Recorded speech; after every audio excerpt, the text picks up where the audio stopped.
Hi everyone, welcome to my review of William Friedkin's The Exorcist in 1973.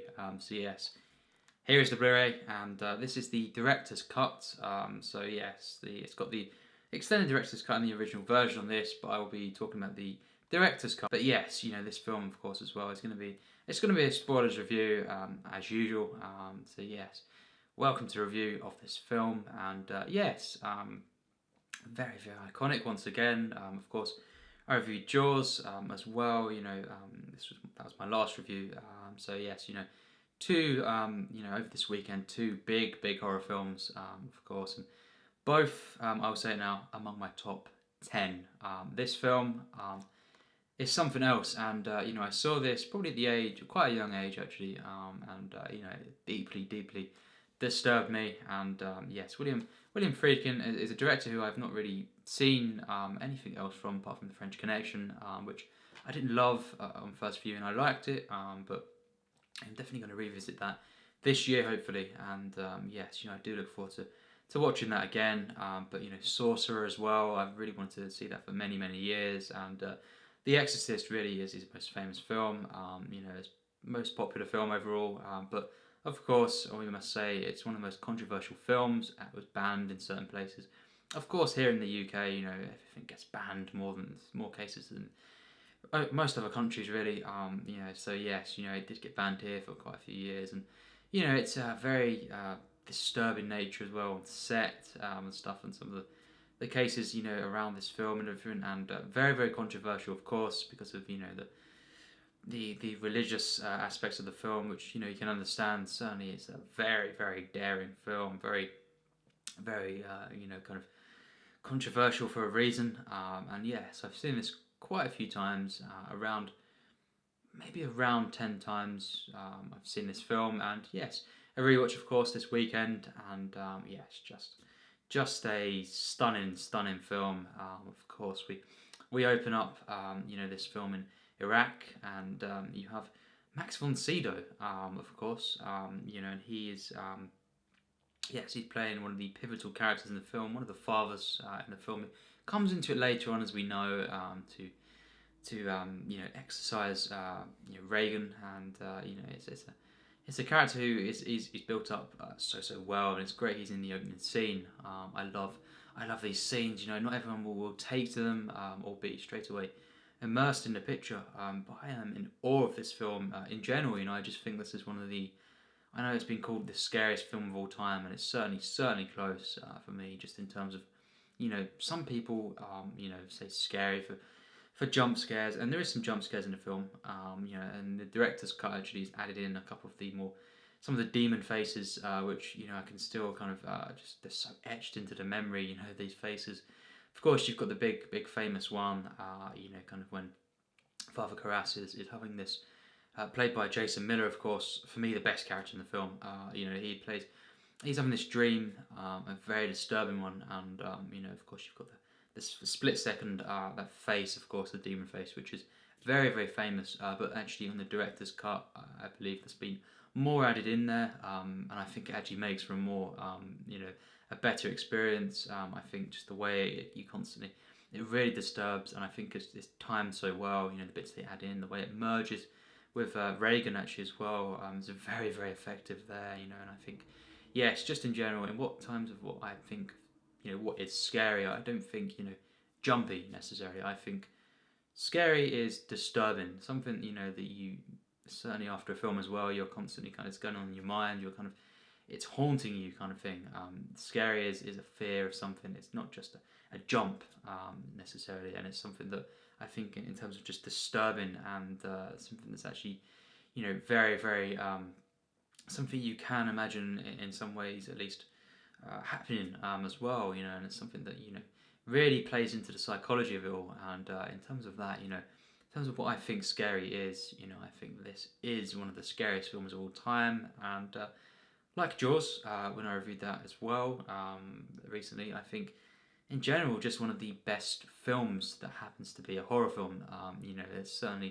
It's not a cheap film. It's not kind of kind of film like Friday the 13th, one of them films. It is a pure piece of cinema here. This is something that's made by, on this occasion, a master. It really, really is, and it's got a great script. Jack Niche as well. He done most of the score, worked on this, and you've got quite a lot of different songs in the film, all used for chilling effect. This is one of the best horror films in terms of the soundtrack, and of course you've got Mike Oldfield, the Tubular Bells. The song used as basically the main theme of the film, and this is just perfect. It really, really is. Of course, just the scenes when some of the characters are walking through, and you just see the chilling. You just hear this, and it's just used for such an effect. It really, really is. It's so kind of atmospheric, this film, so much, and you've got, it's just such an eerie film, in the way the music is used and the lack of music as well. Just the overall sound design, and the way you hear different noises in the attic and stuff. This film plays into the fears. Very, very patient film. It did not jump straight into the possession of Reagan, of course, and Linda Blair. I think, yes, nominated for an Academy Award, and she just, she was very, very praised for this film. Wasn't in too much else really, but for this film, she was very young when filming it.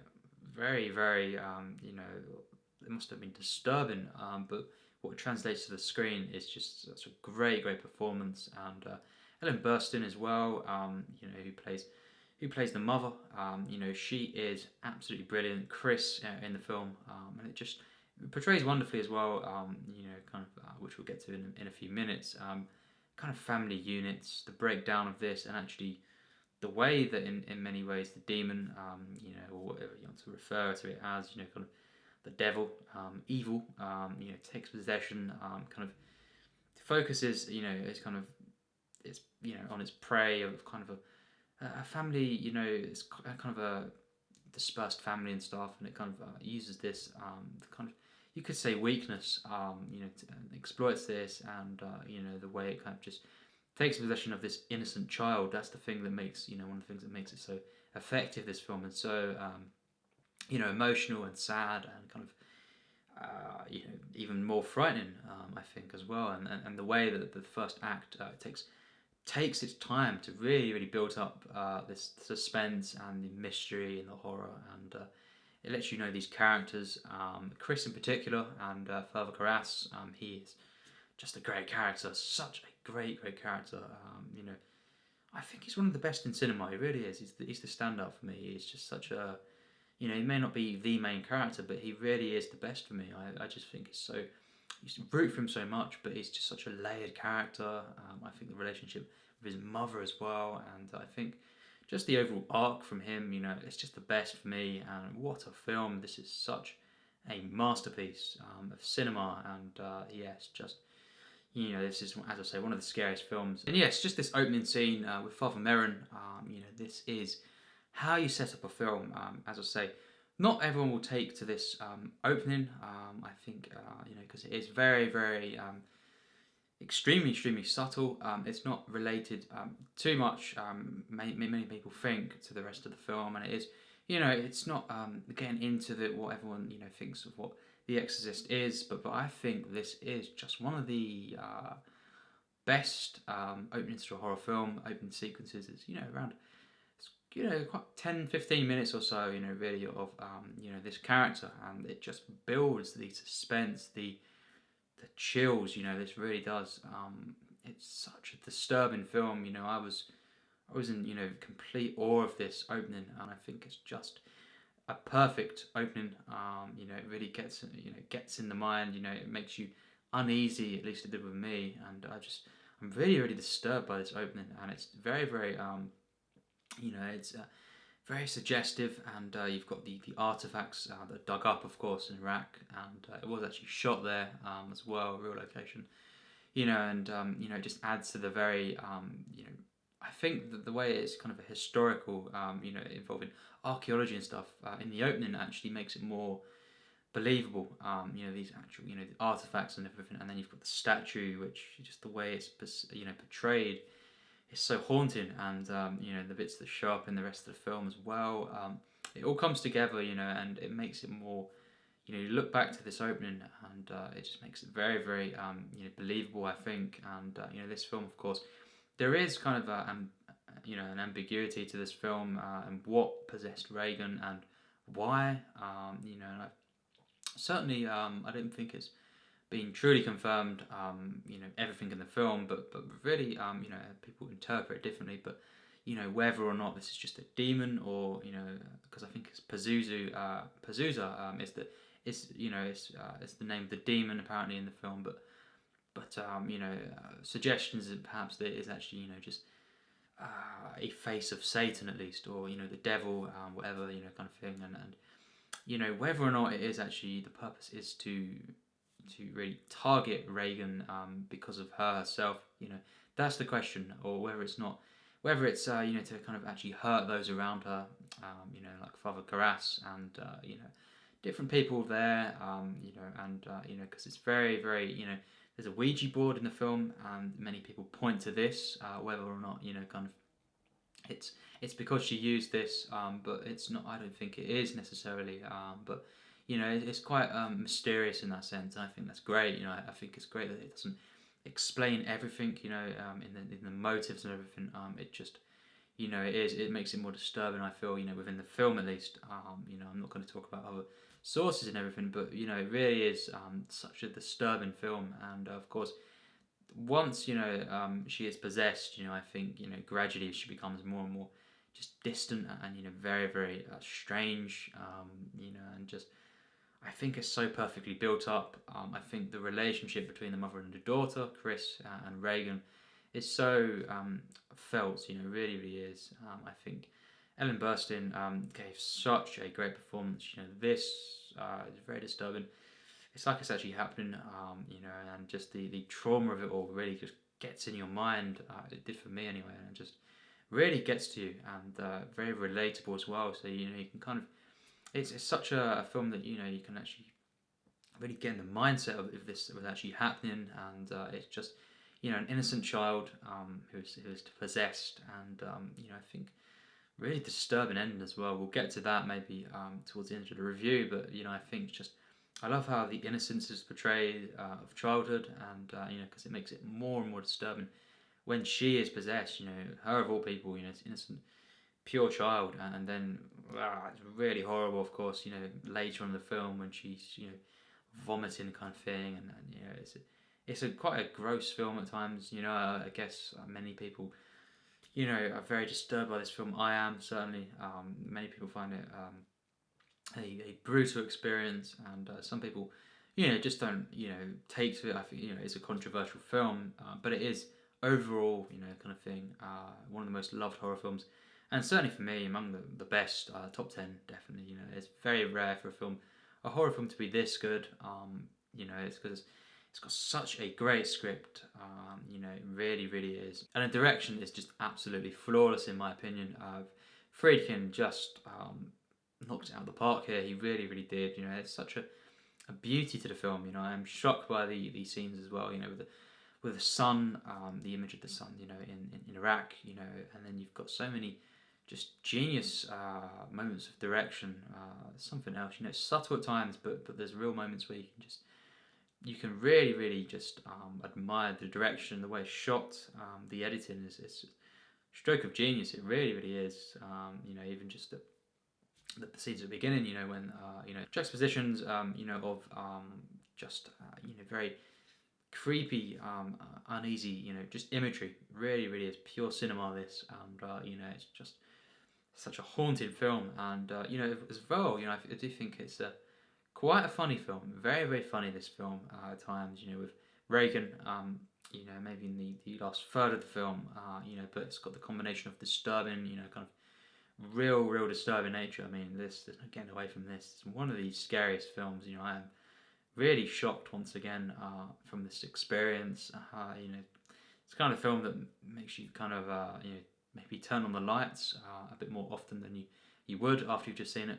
It really, really is, and I just think it really just gets ingrained in your mind. It really does, and just combine that with the comedy, and it really is just such a great film. I love this film to bits, and I think certainly after the first time or second time I watched it, it just grew on me more and more. I instantly loved it, but then it really I really found maybe the genius in the rewatches, at least from my memory. I certainly I was kind of like, oh wow, it's even better than I remembered, kind of thing. It's really now shot into my very very favorite horror films, and just it's such a genius film, and it's not a film that everyone loves because it's very controversial and maybe not for everyone in the way it's made, and just I guess some people just wouldn't want to see this kind of thing, but I really really do appreciate this film and truly love it. These characters are so relatable. They're human characters. Father Garas, his relationship with his mother, and of course, spoilers review. She does die, of course, and some people are confused by this, but basically, she. I think he takes her out of the home, and then she dies in a flat again, alone. So I think that's the point, and it's trying to make that he feels so much guilt for this, and he, maybe that leads as well to the way he eventually takes allows a demon to go into his self, and then commits suicide, of course, and because of the guilt he feels, and he maybe feels this girl is better off. Kind of, he basically puts her first over himself because he feels so guilty, and he doesn't care if he dies, kind of thing, in that way at that point. So yeah, I think that kind of leads to that. And I think this whole theme of guilt throughout the film, it's present in Chris, the character of Chris. Actually, I think the way that maybe if she wasn't working so much and stuff, I think maybe it taps into the way she could look after Reagan more, and it wouldn't have happened. She maybe feels guilty about that, so it's very interesting as well. And I think a lot of the characters as well, just Father Merrin, so much going on in this in the way of guilt and morals, and whether or not all this is happening for a reason. That's the question. That's what the characters clearly ponder, without necessarily saying it all the time. But there is of course questions raised, in the sense that some of the characters say, why is it happening to her, why this girl, and clearly you see that they maybe feel responsible. So it's just such a deep film, one that as a horror film, it's so masterfully directed. It's just the lighting. It's some of the most iconic imagery in a horror film. The shot of the father, arriving, and at night just outside the house, and you have the street light and everything is so eerie, so atmospheric. These shots that stay in your mind, ingrained in your mind, and yes, some of the most iconic characters in a film. I love. Loads of the side characters in this film, so great, and it's a film that has every act just masterfully executed. The build up, the perfect suspense, and the atmosphere is all here, and then you've got the gradual possession of this child, the innocent child. You've got good versus evil here. You really have, and but complex characters. Father Karras in particular, he represents the most complex for me. Compelling character in the film, actually, and I think so great. I'm glad he got a loads of screen time. The exposition, that he was a boxer and stuff as well, and you see in the photos and stuff as well, and it's just such an experience. He's such a great actor in this, Jason Miller. So good. Perfect performance here, and yeah, it's just the whole the scenes where she's on the bed and stuff. It's mind blowing. When it shakes, when it actually elevates. And wow, it's such a scary film. So believable. The effects are so great. Practical stuff here, and yes, the use of music and the lack of music at times is just even more scary in this occasion.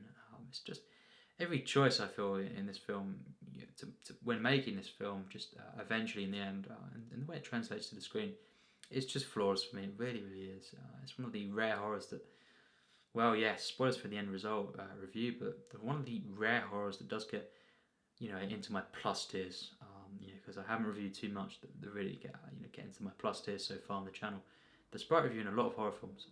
But yes, this is one of the quite rare, certainly very, very rare, perfect horror films I've seen.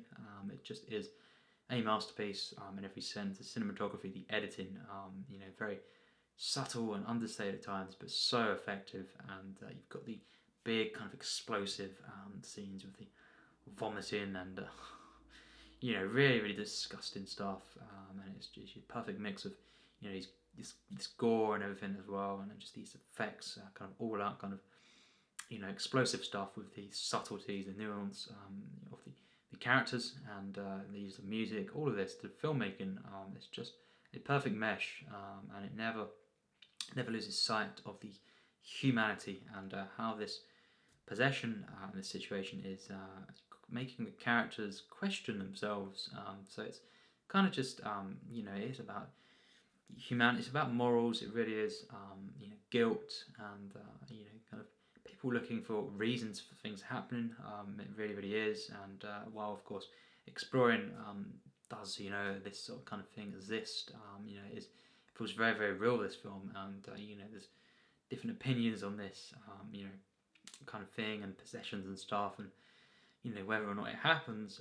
But this film really, when you're watching it, it really feels so visceral, and in that sense, in the way it's made, it's approached, and the way it suggests things, it's the way it's so believable and relatable, and then kind of so scary. I really do think it is one of the most disturbing films in the history of cinema. I just think in general, the way that Friedkin really, really balances out this realism, almost kind of documentary style at times, maybe like he done in The French Connection, in a way, and with this kind of over the top, certainly, kind of comical at times, for effect, it really is. It's a comedy as well at times, with the actual possession and stuff, scenes on the bed and stuff. It's got intended humour in there, but I think the way he makes it, realistic, but also kind of fantastical at times. Certainly, kind of very, very, very, very disturbing in that effect. The way he blends these two effects, fantasy at times and reality, and really, because that's a wonderful sense of location as well, and time and place, and the way even just he achieves the connection to the house and stuff, and the way it's kind of just peaceful at first, and then you've got this dread and this evil creeping in, and it's so effective. I can see why people like Mark Commode say this is their favourite horror film. It really is a great pick, certainly, if it is, and it's a film that just as a general film, the way he blends this and creates this realism in this, what some people would say is very unbelievable kind of what would happen, but I believe in this film. When I'm watching it, I'm just so immersed in this picture, and because he creates this world, and it's very relatable, but very, very kind of so out there, kind of over the top and stuff, and so devilish, kind of creepy, atmospheric. The pure evil that's portrayed in the film, the way it's represented or symbolised at times through the artifacts and the overall intensity to the picture, but also just the peaceful scenes. It's a combination that really makes for one of the best films ever made, and just in general the way that you've got the innocence, as I say, of Reagan, and you've got the rooting for Chris to eventually get this character, get her daughter back, and as I say, just a combination of all these aspects, and in general just the realism of this picture is really, really absolutely stunning. And the way that this film ends, as I say, is quite ambiguous. It doesn't really fully explain everything, and as I said, it is a good thing, I think, but it does leave a lot of people questioning things, and I don't exactly have the answers, of course, like everyone else. Well, a lot of people, I do kind of think it could be this, it could be that. It's never in the film, fully, stated, in that sense. It's a bit ambiguous, and I think, because, for example, seeing it again this time, I think, it's interesting how, one of the other fathers in the film, one of the characters, he, is the last person to touch the hand, Father Karras, when he's fallen down the stairs. He's actually still alive at that point, and, whether or not at that point he is still, possessed by the demon, and then he actually gives it to the other character, the father there, whether or not that happens, or whether or not it still stayed in some way in Reagan, even though she, appears kind of normal at the end, she does a weird smile, kind of thing, and it's very, very creepy ending, when she goes off in the car, and whether or not, things happen like this, it's never fully, truly explained, which is a great thing, but, it's very, it does leave a lot of people questioning. It'd be great to see, thoughts in the comments on this, actually. It'd be really, really great to discuss the ending of the film, and yeah. But it's just something that I think is just even more disturbing, actually. Lee J. Cobb as well in the film, he is a great character he plays, he's really, really great character, and he's, very, very human character. He adds a lot of comedy to the film, I think, his character, he's obsessed with films and stuff. It's just always great to see a character like this in films, and he's talking, the conversations he has in the film, especially with, Father Karras, is really, really great and really funny. And yeah, just I think the comments, on the normal conversations in this film, they're so investing, and you've got also, big questions, on fears that, a lot of people do fear, of course, the existence of, things, in this film, whether it's this or that, or just this, or an instance of this, it's something that all of the, what it could be that actually possesses her, is something that is very, very disturbing, and, something that, you can kind of, a lot of people do fear, and it's something that I'm certainly disturbed by this film, it's very, very disturbing, and raises a lot of questions about humanity, and, it does forces the characters to take moral, question their morals and stuff, and, for the reasoning, and I just think in general, for things happening to people in general, bad things happening, and involving death in the film as well, with the mother and stuff, and it forces the characters to question, certain things in their life and their choices, and I think that's one of the most interesting things about the film, the way it does this, and through this possession of this innocent child, and of course because they feel, why does she deserve it, when maybe we have done, that's really, really quite evident, actually. I think, with the parent, role in the film as well, the way that she's, as I say, always kind of working, and maybe she feels responsible and stuff for letting it happen, kind of thing, and Father Karras and Father Merrin, again, two characters, the feeling of guilt and questioning things. It's so layered, this film, and it's a horror film, but it's really such a powerful drama. Very, very powerful film, this one. It's very emotional in the end. I think very, very sad what happened to Father Karras, especially, and then of course just the relief on the face of Chris, and when she thinks, or yeah, maybe thinks that she's finally got her daughter back. But again, there is a sequel, but which I have seen some of. Terrible film, that one, unfortunately. But I think I'm not gonna. I don't actually remember any of that, but of course, things happen in that maybe, but I don't link the two, kind of thing.